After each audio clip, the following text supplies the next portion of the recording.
করেছো বলো না, ঘরে আর থাকা যে হলো না। হা, ইস, পিড়িতে একবারে উতলায় পড়তেছে। মতলব কি? হ্যাঁ, সারা জীবন মতলবই দেখলি, ভালোবাসাটা দেখলি না, এটা আফসোস। ভালোবাসা একদম গলগত কত করে পড়তেছে না? আপনার আমার কিরকম ভালোবাসা আমার জানা আছে, সরেন।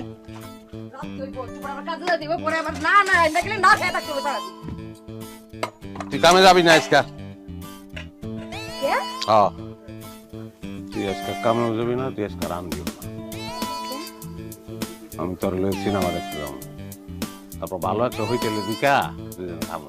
আসছে আমার অপরমার দেখি, জীবনে কোনোদিন ঘরের লেগে 2 টাকা দিয়ে কাঁচামরিচ কিনে আনছিলেন, আবার আমার নিয়ে যাবে সিনেমা দেখতে। সরেন তো।